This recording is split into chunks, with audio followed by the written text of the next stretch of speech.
Hey, everybody. On this edition of Crying in My Car, a podcast for teachers, we're going to discuss portables, love-hate relationship with teachers, and then we're going to go to a teacher that took 9 years to respond to an email. And we're going to wrap up the show with some crazy parent interactions as described by teachers of Reddit. This should get good. Stick around. Crying in My Car starts now.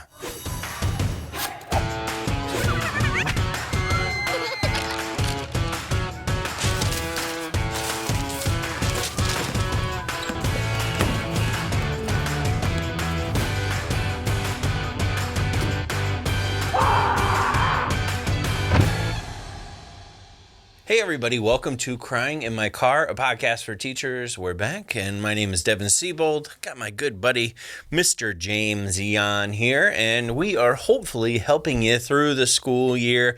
And I know it's a tough one, I know, but the summer is approaching fast. And you know what? You're like, these guys have really helped me get through the second half of the school year.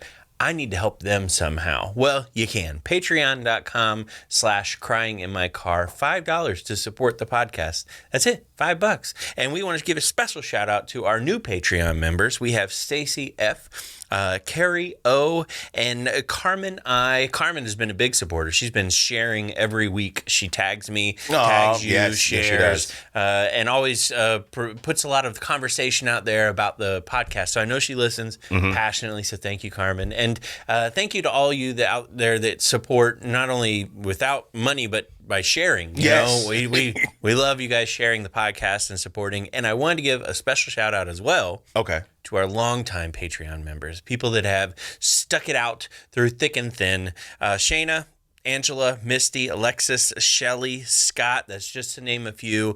And I do have a gift coming out shortly for them because I don't want it to go unnoticed that they supported us through it all. There you go. And we're here for you. So, yeah, thank you all for supporting the podcast. If you want the shout out on here, if you want that special bonus content, patreon.com/cryinginmycar. Could I thank some people? No. Okay. Go ahead. All right. I'd like to thank a few people from the Philly area. I'd like to thank Ronnie, Bobby, Ricky, and Mike. Oh, yeah? And all of New Edition for all their support. They've got your back? They do. Yeah. They do. Yeah. Well, anyways, that went about as well as I thought it was. You're no longer allowed to thank people.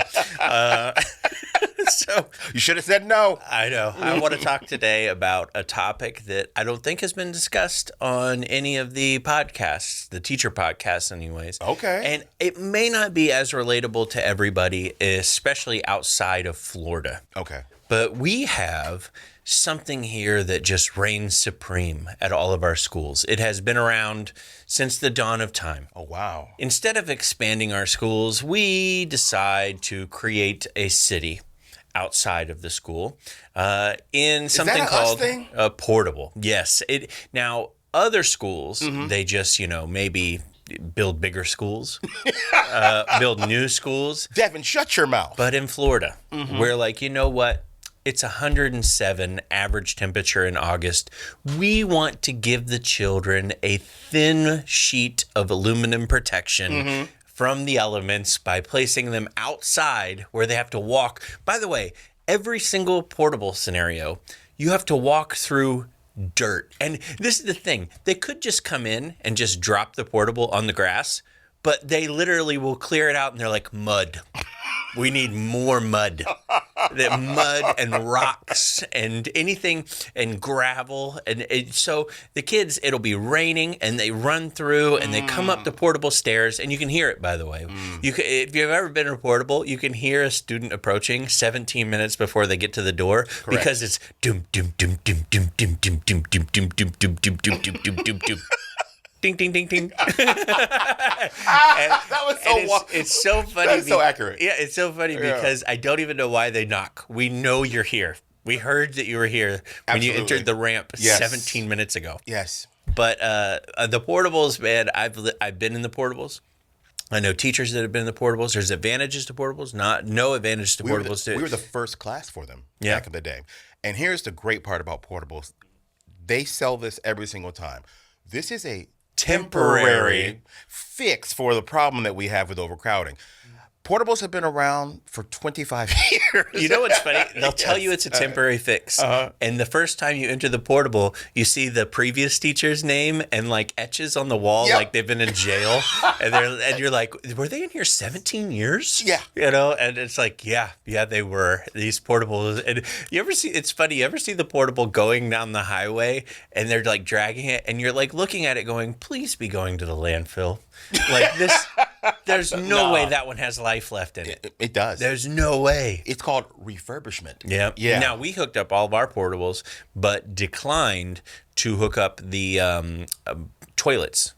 And not only that, but they were behind the gym facilities to where the only way you could go to the restroom was to go out of the portable and go all the way to the locker room and hope it was open to get in to go to the restroom because there was no access to the school from out there. That's correct. Because it's always on an island. Yeah. Like, it's always so far away for no apparent reason. No. It's a walk of shame. Yeah. My kid's school, and the reason I say that is they're adding more portables. Of course. They are adding more portables. But I would like to know the cost effectiveness of a portable. Honestly. It's got to be, I don't know. I would love to someone, if you know out there, how much does a portable cost? Yeah. They must, I mean, it's just a square box. I mean, when you think about it, but it's got to have a lot of, like, it's got to be so much money to move it. Yeah. The wheels cost more than the actual house. Right. But to move it has got to be a fortune. I was going to say. To get it fitted for electricity has got to be a fortune. To clean them out, I don't know, man. I don't know either. I used to have a buddy of mine. He actually was out in the portable. Okay. And for weeks, he was like, what the heck is happening in my portable? Because every single time he would come in, everything was covered in dirt. And he was like, he for the longest time was like, okay, maybe it's the windows aren't sealed and the dirt's coming off the baseball field. Maybe there's dirt in the ceiling. And he would like sweep himself, like sweep some of the dirt out and like dust everything and get it. And the next day come in, dirt all over the place. And he was like, what the heck is going on? So he set up a little camera to figure out what was happening in his portable with the dirt. Do you know what happened, James? What happened, bro?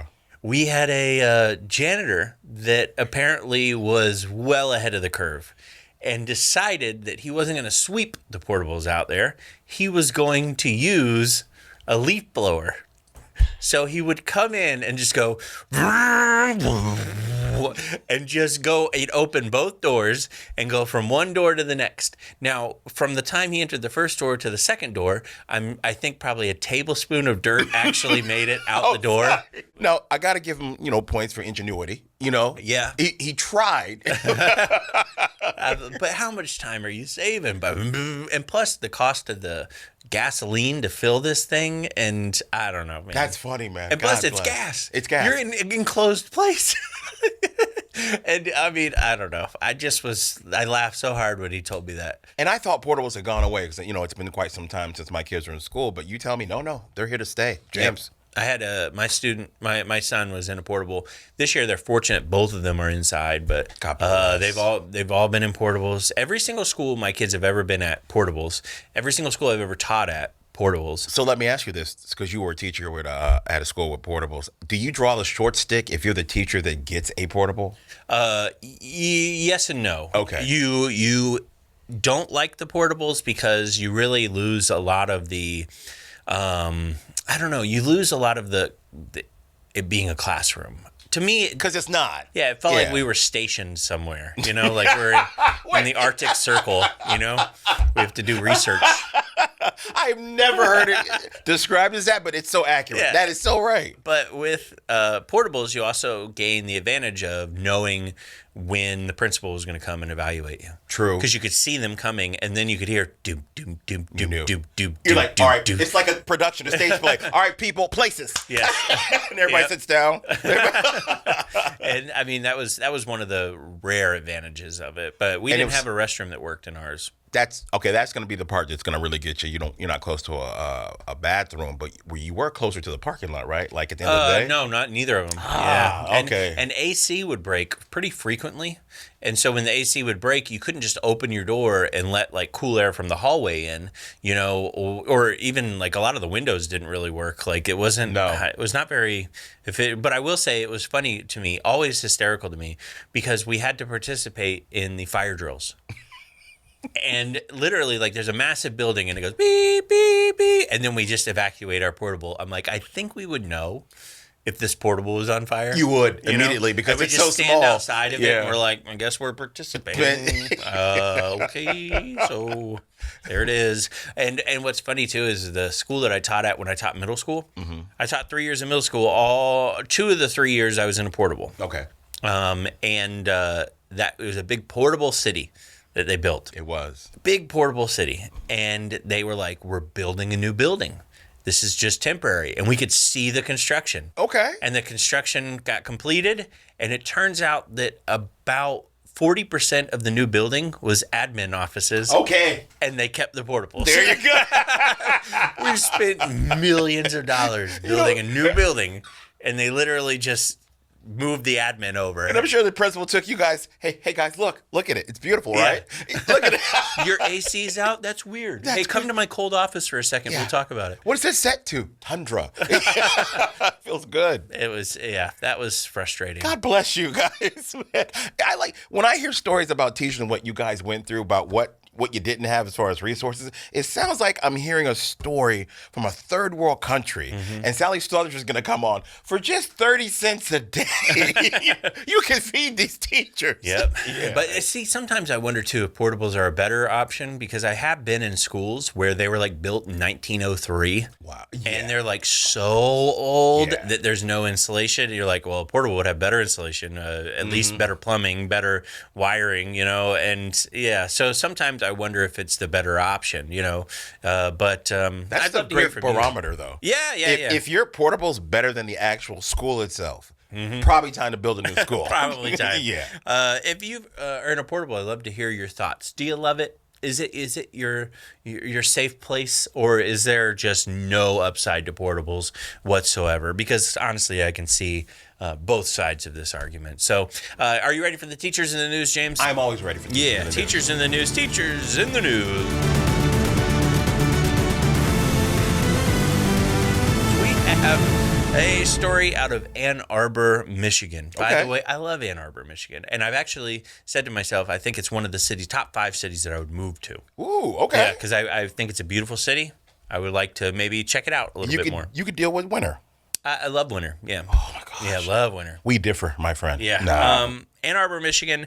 There was a Meet the Teacher. They had a Meet the Teacher on their local news site. And this teacher is Maggie P., and she teaches special education to kinder and first graders during the day. Noble. Yeah. Yeah. At night, she is a rugby player. Ooh. That is different. I thought that was going a different way. No. Honestly, I imagine that to be completely awesome, because during the day you're stressed and you got a lot of stress building up, and you're like, as soon as I get off work, I'm gonna body slam somebody. Like, I'm literally going to tackle somebody and break their nose. Yes. And it's like, that's got to be the best light at the end of the tunnel. Feels good. Yeah. I when they asked the students about her, and they were like, oh yeah, I love her. She's the best. Why? Did she say something? Did you hear anything? Please don't tell her I said that. I can imagine having a rugby teacher. That's crazy. Oh my gosh. But the next day would be weird, because they get banged and bruised up. Yeah. So she would come in and look like... If you were her spouse, she'd be like, so the black eye, kids or rugby? Rugby. It's very hard to understand. She's like, well, who can tell? It's the same. Yeah. But, all right. Next story. I actually have from the Hindu Times. This is over in India. Okay. There was a teacher that responded to an email from a student. And that's not unusual, except for it was 9 years late. Okay. Wait a minute. Yeah, the student in India screenshot. She screenshot where she turned in an assignment 9 years ago, and the teacher responded after 9 years randomly in the middle of the night. That art assignment was beautiful. Sorry for being late. Did she not realize? Come on. 9 years later. I need to go back. I may have. That's funny. I need to go check. Maybe my professors from college finally responded to my tall guy 6969 baller 371 email. Oh, you're that guy. At hotmail.com. At Hotmail. Yeah. To see, I just got to see if my teachers finally responded. Yes. But I did think, though, it is India. Okay. The world's most populated country. So maybe he just had like 7 million students. He was like finally getting to this. So sorry. So when the student did get it, he's like, whoa, this came back really quick. Yeah. That's actually ahead of time. Yeah. There you go. He's working hard. I am honestly most like astonished about this, that the school emails didn't purge for space. Yeah. So I don't know if other teachers can relate to this, but our emails were purged at the end of every year. They would archive them, which I could never find the archives. Yeah, they didn't. And yeah, I don't think they actually archived it. I think they probably archived it in the home office for, records purposes, public records. But I never could find it for my own self. No. Because I would have like old communications with parents, and I taught middle school for 3 years, but I taught 6th, then 7th, and 8th. So you moved up. So I moved up. Yeah. So sometimes in 8th grade, I'm like, I got to contact that parent. What's that old email? And I look and know all the emails were purged from the 6th and 7th grade years that I taught them. Mm-hmm. And so, that was, I'm just shocked that they don't delete the school emails. They were so, do you realize we would get like 4 emails from IT? Like, they're like, we're deleting everything. Like, we own, like, the entire school district was on one single flash drive. Like, it was just. We need the space. I don't know why. And it boggles my mind, too. I get that there's a lot of teachers, but these are just emails. They don't hold a lot pictures, of space. Not movies. They don't hold a lot of space. No. And it always boggled my mind that they would consistently delete everything and purge it all. And I'm like, what are you hiding? But anyways. All right. And the last one I want to talk about, just briefly before we get to yours, is in Texas. Would you believe? Yes. They have decided that, remember last year when we were talking about it, Texas said no raises. That's correct. And they said, we're going to decide why teachers are leaving based on a survey. We're going to do a big study. They did a big study. It turns out they were leaving because there were no raises. Oh, wow. And then they were like, well, that stinks. So we're still not doing raises. It turns out Texas finally caved. And they have finally given a sizable raise to teachers. Oh, come on. Yes, finally given a sizable raise. Come on. Some teachers as much as $10,000 to $20,000.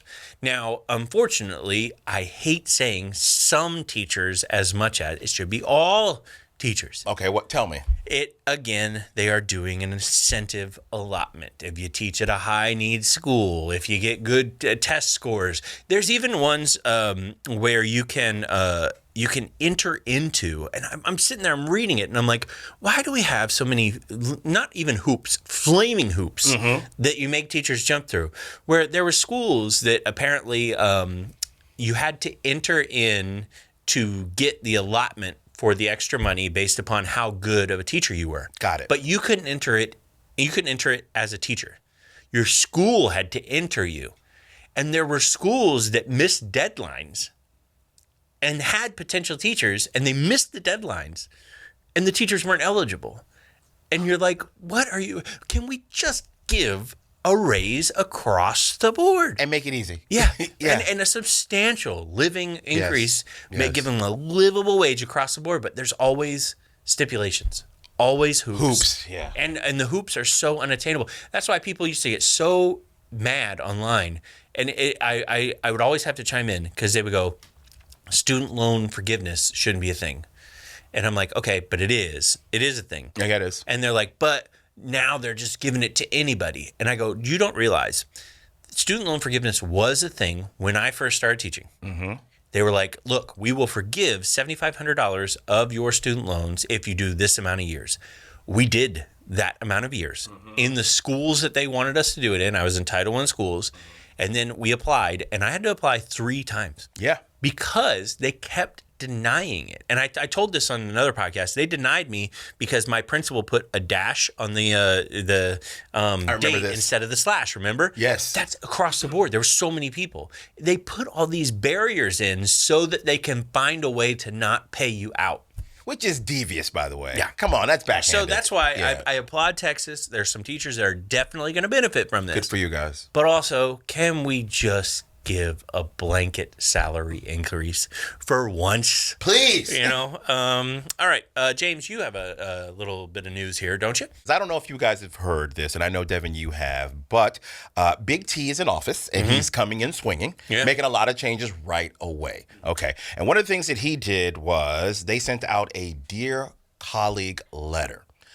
DEI bans at colleges are, and here's what's going on about that. Now, DEI stands for Diversity, Equity, Inclusion. They sent this out on Valentine's Day, which I found hilarious, okay? Sent out a letter that's saying that if you are a college and you have any programs that are race-based or you have any admissions processes that are based on race-based, you now have to get rid of all of those things, okay? Now, the fact they sent it out on Valentine's Day is hilarious because on Valentine's Day, what do you want, Devin?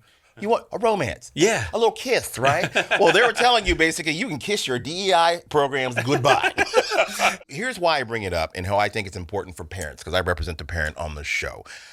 There's a lot of colleges that you can look into when your kid's looking to go there. And there's certain programs that might fit your child's diversity needs. Like, let's say they have an LGBTQ center. To make everyone feel included, to make sure that you understand that certain discrimination against you because of your sexual orientation won't be tolerated here. Those go away.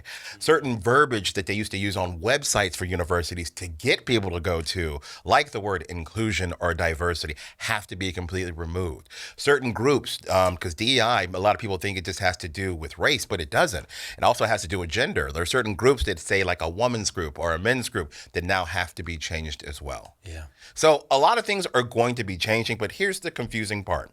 We don't know what they are. No. No one knows exactly what's the stipulations, what's the guidelines, and how they're going to actually oversee it. Now, the letter was sent out, and they gave a 2-week deadline. So as of February 28th, all those things were supposed to be gone.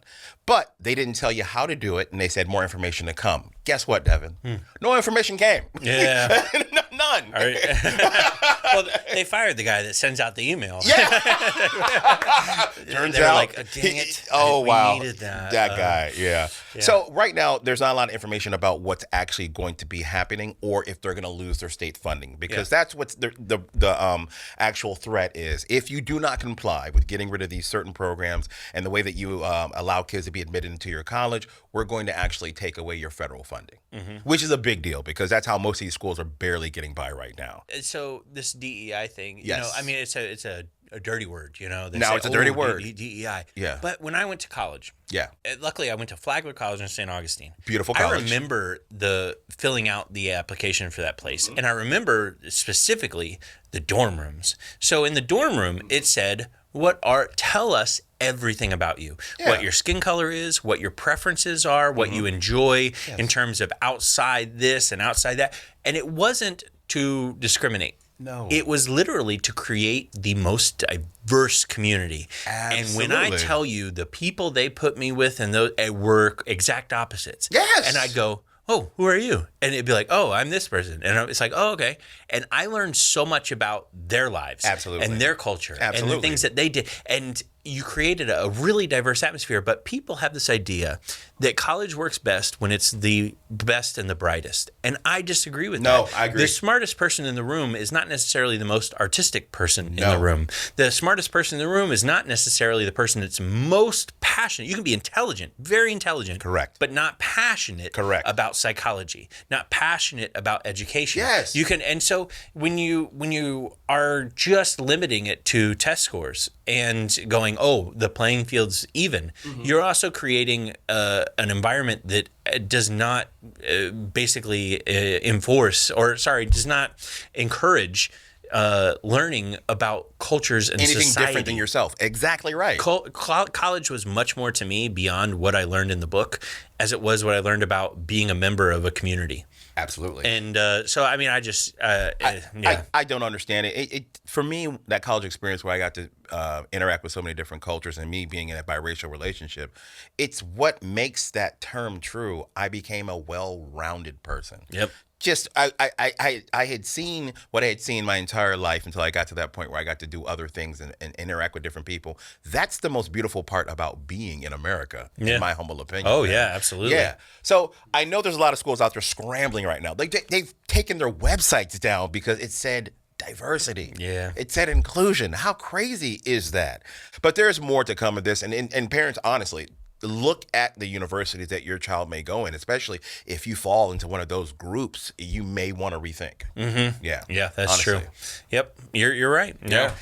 James, talk to us about the parents. So you're a parent. I am. You're 4 times over. Yeah, 4 times over. Yeah. Maybe 5. Okay. And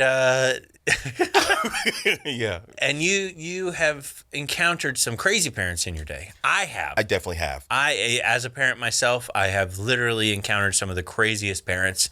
And people wouldn't believe you if you told them the real story. Well, teachers would. Okay. Yeah. You're like, teachers would believe they you. really did that? Yes. Yeah, teachers would be like, oh, that's it. I had one threaten me. Since I started this podcast, what I started doing is I pay attention to a lot more news and stories that have to do with education. Yeah. And I will go on these websites like Reddit and I'll start apps like Reddit, and I'll go looking for stories that teachers have explaining how parents can be, because one of the things I pride myself on was we were always active parents when it came to my child's education. We were on the same page as our teachers, and I told you Ms. Gonzalez saved my son Devin's life when it came to his academic career. Mm-hmm. So I always try to be the person to say this: don't be that parent. Don't be. Yeah, don't be that parent. Okay. But if you are thinking you might be that parent, here's a good tip: go to Reddit, read about other parents, and then realize you're actually pretty good. Yes, you're doing well. And that's exactly what I took from all these bad parent stories that all these teachers put on Reddit. Now you'll like this. I got about 5 of them. Real quick ones, Devin. Okay, a parent in my classroom corners me and asks me, "Why is there a kid failing 2 subjects?" I flatly say to the parent, "Remember when I wrote you about your son sleeps all day, doesn't pay attention?" The parent then tells the teacher, "Well, it's your fault because you're boring." Oh. Yes. Oh, my. You're not exciting enough for my child to stay awake. I need you to make this as fun as Call of Duty. I need you to do something to make him stay awake. And then she went on to say, "It's your job to then after lunch teach him. Don't teach him when he's tired in the morning. Wait till after lunch to teach my son, because he's too tired when he first wakes up and goes to school." Oh, my goodness. Yes. Now we're teaching around sleeping habits Absolutely. during the day. Yes. And you know for a fact that child was probably up till 1 a.m. on YouTube. And to not be boring, you know what I would do? The next time the parent came in, I would have one of those like wacky, wavy, inflatable arm flailing tube mans. Yeah. And I would just hit the button and it'd be like, and it'd just be in the back of the room. He's mesmerized by it. And that's what I call enabling as a parent, man. Just no discipline, no accountability. Just you need to do whatever you need to do to make sure my son listens. If that kid's tired at 1 in the afternoon, then maybe we need to look at something in terms of their diet, medical, sleep habits at night. Absolutely. I mean, you can't blame the teacher for No, sure. you cannot blame them. That's funny. You're too But they boring. will. They will, and they do. Yeah. So don't be that parent. Second one, it's not a crazy story, but this is something I found funny. My father was a longtime high school principal at a district very close by. A parent introduced herself to me at a conference by saying, "Your dad kicked me out of school in 2007. You can tell him I got my GED during my jail sentence." I'd be like, so are you bragging or what is... No. I'd be saying, what was the sentence? What did you do? So here it goes on, and it's actually a nice story. Okay. She then explains that she had nothing against him and that he was just doing the right thing, and she's cleaned up her act because of what he did, and now she has kids of her own, and they're doing well in school. I lesson here. Some teachers are too scared to properly discipline. I agree. And so some admin are too scared to properly discipline. Mm-hmm. I have the harshest discipline that I have given to some of these students, and that has been handed down 99%, I would even say 100% of the time. The student later comes back and goes, Thank you. yeah, I deserve that. Thank you. You set me on the right track. Hey, oh my God. Yes. But, but when we ignore it, that's us failing the kid, Yes. I think. But and you just pass it on to someone else. It Yep. becomes someone else's problem. Thank you for doing that. All right, this next one. I had an 8th grade parent send a letter to school with her daughter threatening me because I told her daughter New Mexico was part of the United States.